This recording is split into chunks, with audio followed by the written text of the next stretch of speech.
seeing more sophisticated consumer-targeted products. We're seeing products that have FDA approval and that are really able to manage chronic health conditions, as well as just general fitness and health and wellness needs that consumers are more interested in. And we're also seeing the medical profession really take digital health and health technology seriously and want to be able to use these products. Are there any things that you've seen that have really caught your eye this year? Well, I love the wearable technology. I like the wearable rings. I like wearables on the wrist. When Abbott launched their Lingo, the consumer-based continuous glucose monitoring at CES, that was a big moment for me.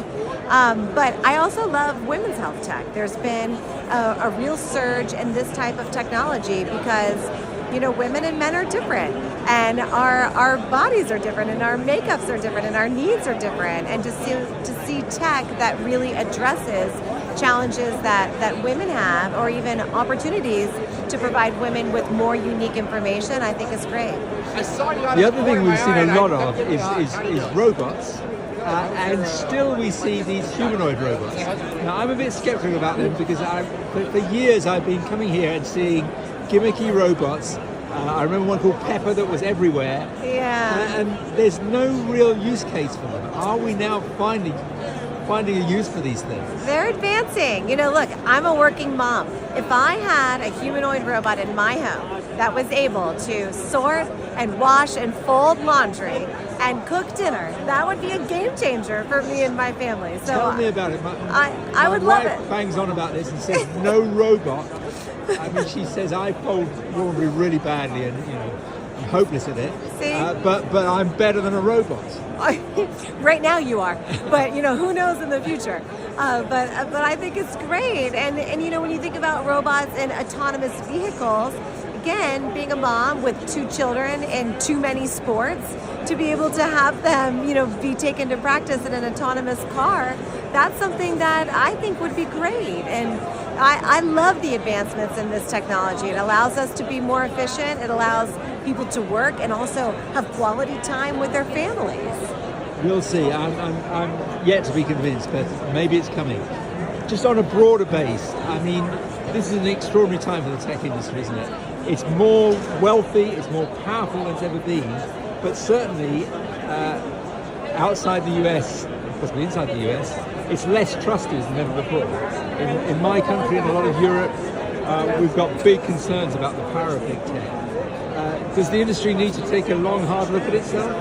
Well, there always needs to be a balance of innovation, the balance of innovation with trust and safety and privacy, and it's something that's really important.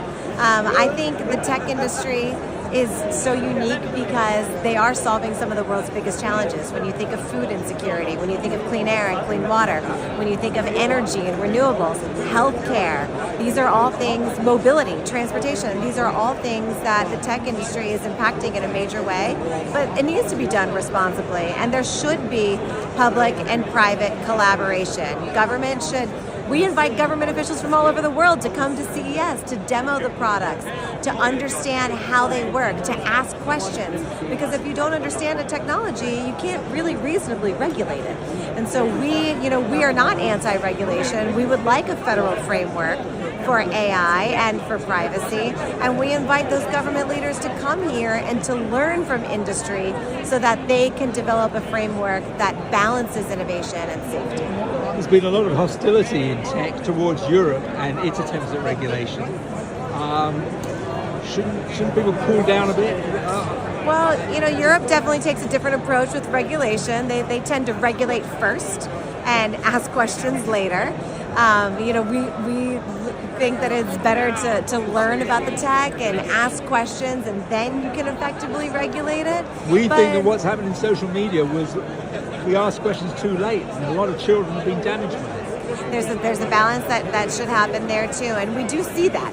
We see different countries, even the United States, different states are setting rules, and it's also parental choice. I have a 13-year-old; she's not allowed to use social media, and so parental choice is also very important in new tech emerging in any category.